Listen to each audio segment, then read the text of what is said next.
Oh boy. I didn't know when that was going to come down. I was just firing up the camera here. I had cut a honey locust and a cherry bark. It was forked. They were leaning up against a intermediate or an overtopped white oak there, and I got away from them. They came down. Anyway, here's one. I've got a nice white oak there, a nice cherry bark there. Here's a lesser white oak. It's actually overtopped. So I was thinking about taking that, but then there's this one. And boy, ones like this make the decisions. They make the decisions for you. This thing forks. Probably a blackbird's got on top of it and busted the leader, and it put out 2 leaders at that point. And that is not even 6 feet up, because I'm 5'8" on a good day.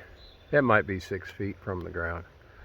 So this tree's worthless, and the place to put it is right where that misshapen cherry tree is. So I'm going to whack that cherry.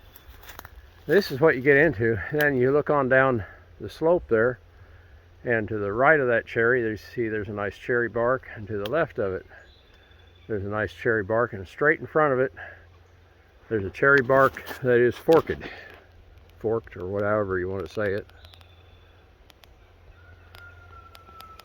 So I'm going to whack that forked cherry bark, whack that lousy cherry, whack this forked white oak, and I might take, if you're doing it strictly by the book, you'd take that out, but the thing is, we've opened up around that white oak over there already. I want it to clean up. It's a little bit, it's got sprouts on it. I'd like to clean it up. You give it too much room and it won't clean up at all. But maybe I'll go ahead and take this one down. It'd look better if I took it down. But since that larger white oak is above this one's really not affecting it anymore. And I'm not afraid to leave an overtopped tree standing, even though it looks bad in here, because they slow the wind down. They keep sunlight off of the side of the stem of your good trees, which is kind of important. So anyway, so I'm going to fire up, run down there and whack that cherry bark, whack that cherry, whack this one. And I can see stumps from where I worked yesterday, so just about got these the 2 ends hooked together here. Okay, thank you very much. Get back to work. Well, I went down there and started at the lower end of my little project with this forked white oak. And I cut a boatload of trees. You can see there's that cherry stump beyond that, a cherry bark. There's another cherry bark off to the right, another cherry bark off to the left. There was a catalpa tree. There's a catalpa tree to the right of that cherry bark that's leaning down there. Got up here, cut a couple cherries, cut another cherry bark right in there. I was busy, man. It feels like I cut a boatload of trees. So now we're gonna cut this one. I'll get it all set up, get a wedge in it, and then I'll see if maybe I can get this thing going and catch it going down. Oh, didn't quite beat it. I've stuck a wedge in it, cut the back strap, and it started going without me tapping on it. So it's down.